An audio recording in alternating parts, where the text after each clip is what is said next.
नमस्कार, मी ज्ञानदा कदम आपला महाराष्ट्र बुलेटिनमध्ये तुम्हा सर्वांचं स्वागत करते। गेल्या काही दिवसांपासून भाजपचे आमदार सुरेश धस यांनी मंत्री धनंजय मुंडेंच्या विरोधात रान पेटवलंय। संतोष देशमुख हत्या प्रकरणातील आरोपी वाल्मिक कराडशी असलेल्या संबंधांमुळे मंत्री धनंजय मुंडे सुरेश धस यांच्या निशाण्यावरती आले। पण आता धसांनीच मुंडेंची भेट घेतल्याचं समोर आलंय आणि त्यामुळे राजकारण ढवळून गेलंय। विरोधकांनी सुरेश धसांवरती टीकेची टोप डागल्यामुळे धस काहीसे बॅकफूटवरती आलेत। धस मुंडे भेटले, राजकारण पेटले। धस मुंडे आणि वाल्मिक कराड एकच आहेत। ही लढाई त्यांच्या स्वार्थाची आहे। सुरेश धसांवर टीकेच्या फैरी। तुम्ही लय चुकलात, अत्यंत खूप चुकलात की दुर्दैवी दिवस तुम्ही आम्हाला बघायला लावायला नको होता। भेटीमुळे धस बॅकफूटवर। स्पष्टपणे सांगितलं, संतोष देशमुखच्या बाबतीमध्ये नो कॉम्प्रोमाइज। जगातलं कोणी म्हणलं तरी मी कॉम्प्रोमाइज काही करणार नाही। गेल्या काही दिवसांपासून भाजपचे आमदार सुरेश धस यांनी आरोपांचा धडाका लावला होता। संतोष देशमुख हत्या प्रकरणावरून त्यांनी वाल्मिक कराडच्या आडून मंत्री धनंजय मुंडेंना टार्गेट केलं होतं। अजित दादा, क्या हुआ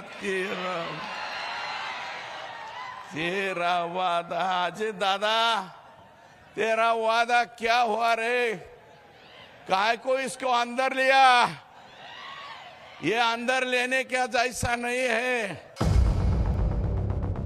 अशातच सुरेश धस यांनी धनंजय मुंडेंची गुप्त भेट घेतल्याची बातमी आल्यामुळे राजकीय वर्तुळात चर्चा सुरू झाल्यात। या भेटीवरून विरोधकांसह मनोज जरांगे पाटलांनी सुरेश धस यांच्यावर टीकेचे बाण सोडलेत, तर संजय राऊतांनी सुरेश धस, धनंजय मुंडे आणि वाल्मिक कराड हे एकच असल्याचा दावा केलाय। या वादात खासदार सुप्रिया सुळेंनीही उडी घेतलीय। काय गरज होती बरं? काय गरज होती अण्णाला हे करायची? काय गरज काय पडली होती? समाजाने भरभरून मतदान दिलं, तर समाजाने भरभरून सगळे कुटाने केलते, काय गरज होती हे करायचं? आता दुटप्पीपणा ह्यो लय भयान दिसायला लागला, त्यांच्यापेक्षाही करणाऱ्यांपेक्षाही। गोड बोलून काय म्हणतात ना, गुळाची सुरी म्हणली जायचं बघा खेड्यापाड्यात पहिल्यांदी, गुळाची सुरी नरड कापलं याला हे म्हणते तो।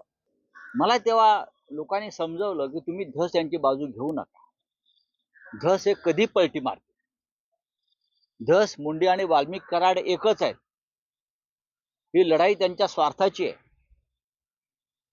आणि दुर्दैवानं हे सत्य होताना दिसतंय।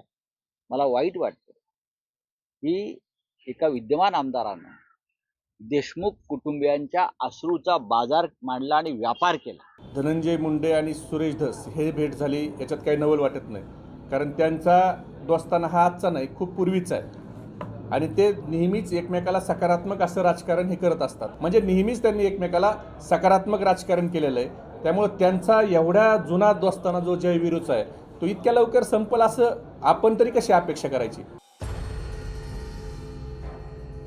धस मुंडे भेटीमुळे राज्यातील राजकारण ढवळून निघालंय।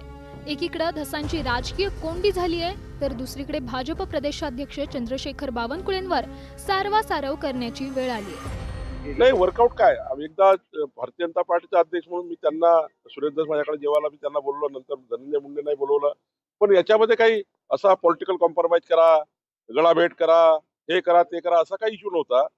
फक्त त्या ठिकाणी आपापल्या इश्यूवर काम करावं आणि त्या ठिकाणी राज्याचं, बीडचं विकासाचंही त्या ठिकाणी काम करावं। बीडच्या विकासामध्ये कुठल्याही पद्धतीचा या सर्व बाबीमुळे फटका बसू नये।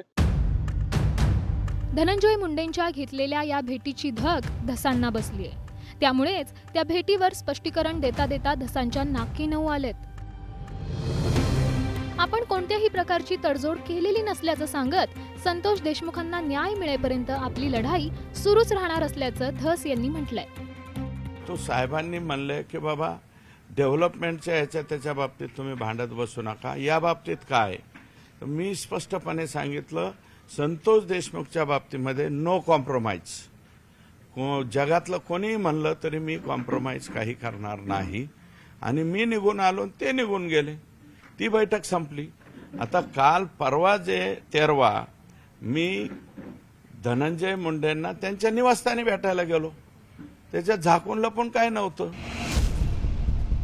आतापर्यंत संतोष देशमुख हत्या प्रकरणावरून सुरेश धस यांनी आक्रमक पवित्रा घेतलाय।